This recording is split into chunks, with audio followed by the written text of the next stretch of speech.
ဟုတ်ကဲ့မင်္ဂလာပါခုကဂျပန်စာစပြီးတော့လေးလာတော့မှဖြစ်တဲ့အတွက်ကြောင့်ဂျပန်စာနဲ့ဆိုင်နေဂျပန်စာမှာဆိုလို့ရှိရင်ဘယ်လိုတွေရေးရတယ်ဘယ်လိုတွေခေါ်ရတယ်ဆိုတဲ့ဟာမျိုးဂျပန်စာမှာရေးသားပုံရေးသားနည်းဘယ်နှမျိုးရှိရဆိုတဲ့အကြောင်းအရင်ဆုံးရှင်းပြပါပေါ့နော်ဟုတ်ပြီဂျပန်စာရေးတဲ့နေရာမှာဂျပန်စာရေးတော့မယ်ဆိုလို့ရှိရင်ရေးတဲ့နေရာမှာဘာတွေရှိလဲဘယ်နှမျိုးရှိလဲဆိုလို့ရှိရင်၄မျိုးရှိပါတယ်ဂျပန်စာရေးရတယ်ပုံစံဘယ်နှမျိုးရှိလဲဆိုလို့ရှိရင်၄မျိုးပုံစံ၄မျိုးရှိပါတယ်ဟုတ်ပြီနံပါတ်1ကဘာလဲဆိုလို့ရှိရင်နံပါတ်1ကရိုမာကြီးပေါ့ရိုမာကြီးဆိုတဲ့ဟာတစ်မျိုးရှိတယ်ဒီဟာကဘယ်လိုနေရာမျိုးမှာသုံးတာဒီဟာဘယ်လိုနေရာမျိုးမှာသုံးတာလဲဆိုလို့ရှိရင်အတန်ထွက်တဲ့နေရာမှာအတန်ထွက်ဖို့အတွက်သုံးတယ်အတန်ထွက်တဲ့နေရာမှာသုံးတယ်ဘယ်လိုရှိရင်ဘယ်နေရာမှာသုံးလဲဆိုလို့ရှိရင်စာရိုက်တဲ့နေရာမှာတိုက်ပင်ရိုက်တဲ့နေရာမှာတို့ကဘာကိုသုံးလဲဆိုလို့ရှိရင်ရိုမာကြီးကိုသုံးတယ်ဟုတ်ပြီနံပါတ်2ကကြတော့ဟီရာဂနာဟုတ်ပြီသူကဟီရာဂနာကိုဘယ်လိုနေရာမျိုးမှာသုံးလဲဟီရာဂနာဆိုတာက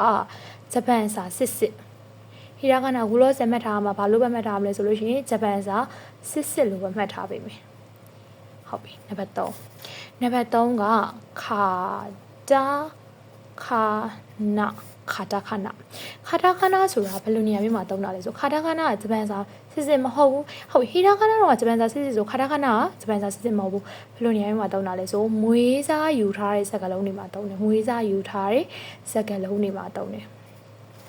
မွေးထားယူစားတဲ့စကားလုံးတွေမှာတို့ကဘာကိုသုံးလဲဆိုလို့ရှိရင်ခါတာခါနာကိုသုံးတယ်ဟုတ်ပြီနောက်ဆုံးတစ်ခုနံပါတ်4ကဘာလဲဆိုလို့ရှိရင်ကကြတော့ကန်ဂျီဆိုတာဘယ်မှာသုံးတာလဲအဓိပ္ပာယ်ခွဲတဲ့နေရာမှာသုံးတယ်ဟုတ်ပြီဘာလို့အဓိပ္ပာယ်ခွဲတဲ့နေရာမှာသုံးတယ်လို့ပြောရတာလဲဆိုလို့ရှိရင်အတန်တူတယ်ပေါ့နော်ဒီစကားလုံးကလည်း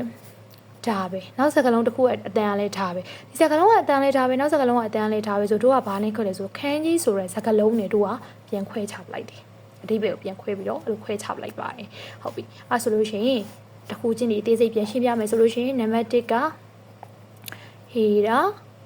နံပါတ်1ကရိုမာကြီး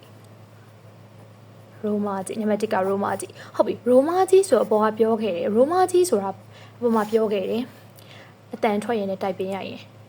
ဟုတ်ပြီအတန်ထွက်ဖို့နဲ့တိုက်ပင်ရိုက်ဖို့အတွက်ပဲဒီရိုမာကြီးကိုသုံးတယ်အတန်ထွက်တော့မယ်ဂျပန်စာစတင်ပြီဆိုတော့အတန်ထွက်တော့မယ်လေအတန်ထွက်ကစတင်အတန်ထွက်ပဲဒီစကားလုံးမြင်အတန်ကဘာလို့ထွက်ရမလဲဆိုတာသိဖို့အတွက်တို့ကရိုမာကြီးကိုတင်ရတာဟုတ်ပါပြီတို့ကဂျပန်စာစကားလုံးတစ်လုံးဒီစကားလုံးတစ်လုံးကိုမြင်လိုက်ပါတယ်ဒါကိုဘယ်လိုထွက်ရမလဲဂျပန်စာတော့သိနေပြီကွဒါဂျပန်စာကြီးမှန်းတော့သိနေပြီဒါကိုဘယ်လိုထွက်ရမလဲမသိဘူးဟုတ်ပြီနော်ဒါကိုဘယ်လိုထွက်မှမသိရတဲ့အတွက်ကြောင့်တို့ကဒီရိုမာကြီးဆိုတဲ့စကားလုံးကိုတင်တယ်ရိုမာကြီးဘယ်ရလာလဲဆိုအင်္ဂလိပ်ကလာတို့သိထားတယ်မြန်မာစာတို့သိတယ်အင်္ဂလိပ်စာတို့သိတယ်တော့တို့သိထားတဲ့စာနှစ်ခုတွေကဘာနဲ့လာလဲဆိုလို့ရှိရင်အင်္ဂလိပ်ကလာတယ်ဘာကလဲရိုမာကြီးကဟုတ်ပြီစပြီ A I U E O ဘာလဲအင်္ဂလိပ်စာတွေဒါပေမဲ့ဂျပန်စာဖြတ်သွားပြီဆိုလို့ရှိရင်တို့ကဒီ AIUEO လို့ထွက်လို့မရတော့ဘာလို့လဲဂျပန်စာဖြစ်သွားပြီလေ R E O A O လို့ထွက်လို့လည်းရတယ်ဒီနောက်ဆုံးကဒီဟာကိုဘယ်လိုထွက်လို့လဲရလဲဆိုလို့ရှိရင်အော်လို့ထွက်လို့လည်းရတယ် O လို့ထွက်လို့လည်းရတယ်အော်လို့ထွက်လို့ရတယ်ပြင်ပြောမယ်အင်္ဂလိပ်ကတော့ဟုတ်တယ် AIUEO sorry ဂျပန်မှာဆိုလို့ရှိရင်ဒီလိုမဟုတ်တော့ no ပဲအဲ့ဒါမလို့တော့ဘာလဲ R E O A O ဟုတ်ပြီဂျပန်စာစတင်ပြီဆိုတော့ AIUEO ဆိုတာကိုဖျောက်ပလိုက်မယ် A တွင် A တို့က I တွင် E U တွင် O E တွင် A O တွင်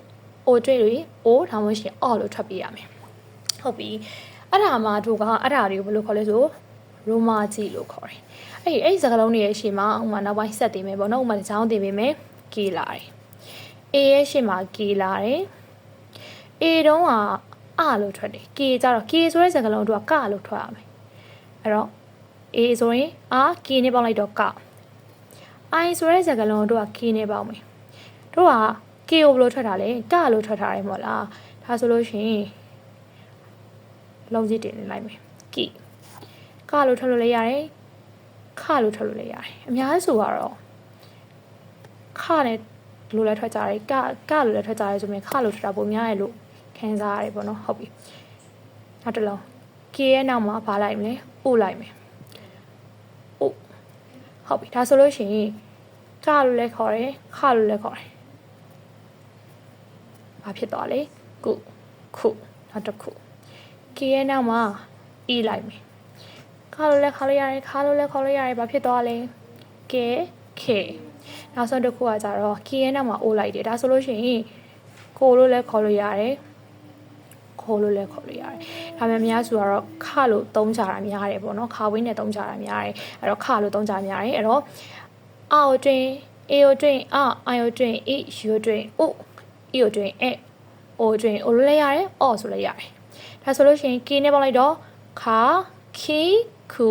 ခဲခိုအာ E U A O ခါခီခုခဲခိုโอเคဒါရိုမာကြီးဆိုတာအတန်ထွက်ဖို့အတွက်ပဲသုံးတယ်နောက်တစ်ခုဘယ်လိုအတွက်သုံးလဲတိုင်ပင်ရိုက်ဖို့အတွက်သုံးတယ်ရိုမာကြီးဆိုတာအတန်ထွက်ဖို့အတွက်သုံးတယ်တိုင်ပင်ရိုက်ဖို့အတွက်ရိုမာကြီးဆိုတာဘာကြီးလဲဆိုတာဒါမျိုးတွေပေါ့နော်အကျဉ်းအပြည့်တည်သွားပြီဟုတ်ပြီရိုမာကြီးအကြောင်းတည်သွားဆိုတော့နောက်ဘယ်အကြောင်းသွားမလဲဆိုလို့ရှိရင်ဟီရာခါနာနံပါတ်1အချက်ဖြစ်တယ်နံပါတ်2အချက်ဖြစ်တယ်ဘယ်အကြောင်းသွားမလဲဆိုဟီရာခါနာအကြောင်းဟီရာခါနာတို့ပြောခဲ့တယ်စပန်ဆာစစ်လို့ပြောခဲ့ဟုတ်ပြီဟီရာခါနာကိုတို့ကဘယ်လိုနေရာမျိုးမှာသုံးတာလဲနံပါတ်2ဟီရာခါနာဟီရာခါနာကိုတို့ကဘယ်လိုနေရာမျိုးမှာသုံးတာလဲဆိုလို့ရှိရင်စပန်ဆာစစ်အရှင်းဆုံးအလွယ်ဆုံးပြောရမယ်ဆိုလို့ရှိရင်နှစ်ခုနှိုင်းရှင်ပြောမယ်ဟီရာခါနာနဲ့နံပါတ်3ကပါလဲဆိုလို့ရှိရင်ခါတာခါနာဟီရာခါနာနဲ့ခါတာခါနာဆိုပြီးတော့နှစ်မျိုးရှိတယ်ဟုတ်ပြီဟီရာခါနာနဲ့ခါတာခါနာဆိုပြီးတော့နှစ်မျိုးရှိတယ်ဟီရာခါနာရဲ့အလုံးရှင်နဲ့ခါတာခါနာရဲ့အလုံးရှင်တွေကအတူတူပဲနောက်တစ်ခုဟီရာခါနာမှာထွက်တဲ့အတန်ထွက်တွေနဲ့ခါတာခါနာမှာရှိတဲ့အတန်ထွက်တွေနဲ့ကလည်းအတူတူပဲအဲ့တော့ဟီရာခါနာနဲ့ခါတာခါနာနဲ့တူတယ်ဘာမတူတာအတန်ထွက်ချင်းနဲ့တူတယ်အလုံးရင်လည်းတူတယ်ဘာမတူတာလဲဆိုလို့ရှိရင်ရေးပုံမတူတာသူတို့နှစ်ခုဘာမတူတာလဲဆိုလို့ရှိရင်ရေးပုံမတူတာဟီရာခါနာလည်း46ခါတာခါနာလည်း46ရေးစ6လုံးရှိမတူတာပါလေရေးပုံမတူတာရေးပုံမတူဆိုတော့3ပုံမတူလား3ပုံမတူတူတာဆိုလို့အလုံးရေနဲ့အတန်ထွက်နေပဲရှိတယ်မတူတာကဘာမတူတာလဲဆိုလို့ရှိရင်3တဲ့နေရာတွေမတူဟုတ်ပြီဘယ်လိုနေရာတွေမှာ3တာမတူတာလဲခါတာခါနာကိုပြောခဲ့တယ်ဂျပန်စာစစ်လို့ပြောခဲ့တယ်ဂျပန်စာစစ်လို့ပြောခဲ့တဲ့အကြောင်းတို့ကဒီခါတာခါနာsorry ဟီရာခါနာကိုဘယ်လိုနေရာမျိုးမှာသုံးမလဲဆိုဂျပန်စာစစ်ဆိုတဲ့အတွက်ဂျပန်လူမျိုးတွေရဲ့နာမည်တွေ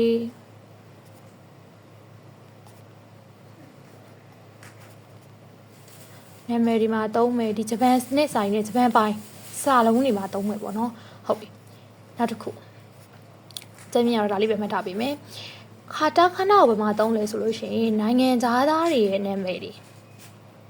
ဂျပန်လူမျိုးဟုတ်လားနိုင်ငံသားဆိုတာနိုင်ငံသားဆိုဂျပန်လူမျိုးမဟုတ်တော့ဘူးလေအဲ့တော့နိုင်ငံသားတွေရဲ့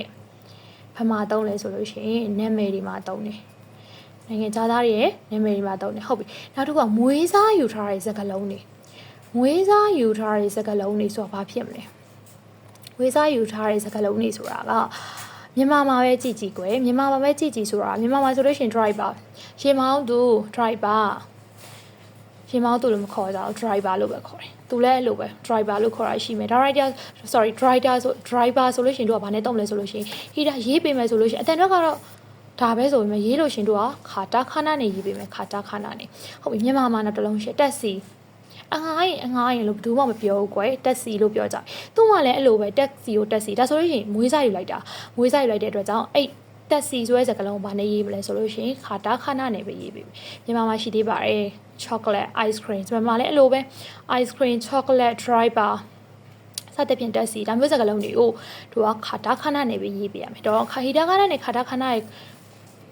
မတူတဲ့အချက်ကဘာလဲအရင်ဆုံးတူတဲ့အချက်ပြောလိုက်ပါဦးမတူတဲ့အချက်က46လုံးရှိတိုင်းလဲတူတယ်နောက်တစ်လုံးပါလေအတန်တော့ချင်းနဲ့တူတယ်မတူတာကဘာလဲရင်းနှီးမတူသုံးတဲ့နေရာမတူဂျပန်စစ်ဂျပန်စာစစ်ဖြစ်တဲ့အတွက်ကြောင့်ဂျပန်လူမျိုးတွေရဲ့နာမည်တွေကိုသုံးမယ်ဂျပန်နဲ့ဆိုင်တဲ့ဂျပန်ပိုင်းပစ္စည်းတွေကိုသုံးမယ်မဟုတ်ဘူးဂျပန်ပိုင်းပစ္စည်းမဟုတ်ဘူးအင်္ဂလိပ်ကနေမွေးစားယူထားတဲ့စကားလုံးဆိုလို့ရှိရင်တို့ကဘာနဲ့သုံးမလဲဆိုခါတာခါနာနဲ့သုံးပေးရမယ်နိုင်ငံသားတွေရဲ့နာမည်တွေဥပမာပြောမယ်ဆိုလို့ရှိရင်ကျမတို့ရဲ့နာမည်ကိုဘာနဲ့သုံးမလဲဆိုလို့ရှိရင်ကျမတို့ကဂျပန်လူမျိုးမဟုတ်ဘူးလေအဲ့တော့ကျမကဥပမာကျမရဲ့နာမည်ရေးချင်တယ်ဆိုလို့ရှိရင်တော့မှခါတာခါနာနဲ့ပဲရေးလို့ရမယ်ဟီတာခါနာနဲ့တွားရေးလို့မရဘူးဘာလို့လဲကျမဂျပန်လူမျိုးမဟုတ်ဘူးလေအဲ့ဒီတော့ဘာနဲ့ပဲရေးပေးရမလဲဆိုလို့ရှိရင်ခါတာခါနာနဲ့ပဲရေးပေးရမယ်ဒါကဟီတာခါနာနဲ့ခါတာခါနာရဲ့ပွဲခွာချက်ကိုပြောပြတာဟ ဟုတ်ပြီနောက်ဆုံးတစ်ခုကပြောခဲ့တယ်ခန်းကြီးဆိုတဲ့စကားလုံးကပြောခဲ့တယ်နောက်ပိုင်းလေပြင်မြင်လာလေကျေပြန့်လာလေပို့ပြီးတော့ရေးပါလာလေခန်းကြီးကိုအသုံးများလေနောက်ပိုင်းဆိုလို့ရှိရင်ဒီဟီရာဂါနာဆိုတဲ့စကားလုံးတွေအောင်တော့မသုံးတော့ခန်းကြီးတွေနဲ့ပဲရေးတာဒါဆိုခန်းကြီးကရေးကြည့်ရပေါ့ခန်းကြီးကရေးကြည့်ရဘယ်တော့ရေးကြည့်လဲဆိုတော့ပြအဓိပ္ပာယ်တူတာတွေကိုဘာနဲ့ခွဲလဲဒါကလည်းဒီအဓိပ္ပာယ်ပဲဒါကလည်းဒီအဓိပ္ပာယ်ပဲဟုတ်ပြီတို့ကဘာနဲ့ခွဲမလဲခန်းကြီးနဲ့ခွဲပေးမယ်အဓိပ္ပာယ်တွေကိုခွဲပေးတယ်လို့မှတ်လို့လည်းရပါတယ်အဓိပ္ပာယ်တွေကိုခွဲကြပြီးတယ်ပြောချင်တာကဘာလို့ဆိုလို့ချင်တာလဲဆိုတော့ဥပမာစကားလုံးတစ်လုံးရှိတယ်ဒီစကားလုံးတစ်လုံးရှိဒီစကားလုံးရဲ့အဓိပ္ပာယ်ကလေအဓိပ္ပာယ် sorry ဒီစကားလုံးကလေဒီလိုပဲအတန်ထွက်တယ်ဒီနောက်စကားလုံးကလေဒီလိုပဲအတန်ထွက်တယ်ဒါပေမဲ့အဓိပ္ပာယ်တူလားဆိုတော့အဓိပ္ပာယ်မတူတဲ့အတွက်တို့ကဘာနဲ့ခွဲလဲဆိုလို့ရှိရင်ခန်းကြီးနဲ့ခွဲတယ်ဟုတ်ပြီခါတာ sorry ဟီရာခါနာနဲ့ထွက်တဲ့အတန်ထွက်ချင်းကတော့အတူတူပဲဥပမာနောက်ပိုင်းသင်ရပါလိမ့်မယ်စပင်နဲ့စာရွက်ဒါမတည်သေးလေရတယ်စပင်နဲ့စာရွက်စပင်ကိုလည်းခါမိစာရွက်ကိုလည်းခါမိနောက်တစ်ခုသွားနဲ့တရွက်သွားကိုလည်းဟတရွက်ကိုလည်းဟသွားကလည်းဟတရွက်ကလည်းဟဒါဘာတွေနဲ့ရေးပြလာလဲဆိုလို့ရှင်ဒါခုရေးထားတာတွေဟာတွေကဘာတွေလဲဆိုလို့ရှင်ဟီရာဂါနာတွေနဲ့ရေးပေးထားတာဟုတ်ပြီ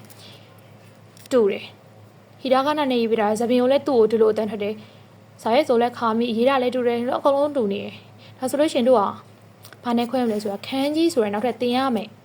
ဒီလိုမျိုးရှင်းလင်းမှုတော့မရှိဘူးပေါ့ဒီလိုမျိုးရေးရတာလွယ်ကူမှုတော့မရှိဘူးဒီတနေ့လေးရှုပ်တဲ့စကားလုံးဘာလဲခန်းကြီးလို့ခေါ်တယ်အဲ့ခန်းကြီးနဲ့တို့ကခွဲပေးလို့ရတယ်ခန်းကြီးနဲ့ရေးပေးရမယ်တို့ခါမိဆိုတော့ဒီလိုမျိုးရေးပေးလို့မရတော့ဘဲနဲ့ခန်းကြီးနဲ့ရေးပေးမယ်အဲ့တော့ဒီလိုမျိုးအတန်တူတဲ့ဟာမျိုးတွေဆိုလို့ရှင်တို့ကခန်းကြီးနဲ့ရေးပေးရတယ်အဲ့ဒါခန်းကြီးရဲ့တဲ့။ဘာအဲ့တော့ခန်းကြီးကိုပြောပြမယ်ဆိုလို့ရှိရင်အဓိပ္ပာယ်ကိုခွဲခြားတာခန်းကြီးဟုတ်ပြီ။အစားအပြောပြမယ်ဆိုလို့ရှိရင်နံပါတ်1ဂျပန်စာရေးတဲ့နေရာမှာပုံစံလေးမျိုးရှိတယ်။နံပါတ်1ရိုမာကြီးဟီရာဂါနာခါတာခါနာခန်းကြီးရိုမာကြီးဘယ်မှာတောင်းလဲအတန်တွက်နဲ့တိုင်ပင်ရိုက်ဖို့ဟီရာဂါနာဘယ်မှာတောင်းလဲဂျပန်စာစစ်ဂျပန်လူမျိုးတွေရဲ့နာမည်တွေဂျပန်ပိုင်းစကလုံးနေမှာတို့ဟီရာဂါနာနဲ့တုံးတယ်ခါတာခါနာကိုတို့ဘယ်မှာတုံးလဲဆိုမွေးစားယူထားတဲ့စကလုံးနေဟုတ်ပြီမွေးစားယူထားတဲ့စကလုံးနေဥမာညီမလူမျိုးတယောက်အနေနဲ့ဂျပန်လို